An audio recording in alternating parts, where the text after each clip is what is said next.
चलो बच्चों, आज मैं आपको एक छोटे से गांव में रहने वाला एक किसान और उसके बेटे की कहानी सुनाती हूँ।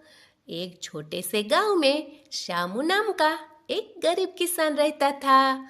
वह सुबह से शाम तक खेतों में मेहनत करता था, लेकिन फिर भी घर का खर्चा बड़ी मुश्किल से चलता था। उसका बेटा मोहन पढ़ाई में बहुत होशियार था। हर दिन स्कूल से आने के बाद वह अपने पिता के साथ खेत में भी काम करता और रात को लालटेन की रोशनी में घंटों पढ़ाई करता। एक दिन मोहन ने अपने पिता से कहा, पिताजी, मैं बड़ा होकर डॉक्टर बनूंगा ताकि गांव के गरीब लोगों का इलाज कर सकूं।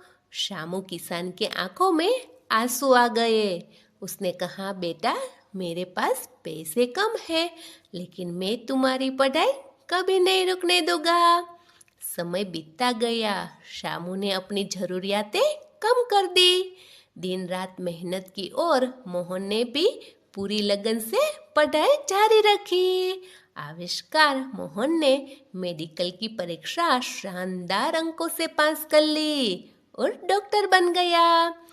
जब वह सफेद कोट पहनकर गांव लौटा तो सबसे पहले उसने अपने पिता के पैर छुए और कहा, आज मैं जो भी हूँ आपकी मेहनत और त्याग की वजह से हूँ। पूरा गांव खुशी से झूम उठा। शामू किसान की आंखों में गर्व के आंसू थे। उस दिन हर किसी ने समझा कि गरीबी सपनों को नहीं रोक सकती, अगर मेहनत, शिक्षा और माता पिता का आशीर्वाद साथ हो तो। यहाँ से हमें क्या शिक्षा मिलती है पता है बच्चों? मेहनत, शिक्षा और माता पिता का त्याग जीवन की सबसे बड़ी पूंजी है। जो कभी हार नहीं मानता वह एक दिन जरूर सफल होता है। मेरे ये चैनल आपको पसंद आए तो एक लाइक और सब्सक्राइब कीजिएगा।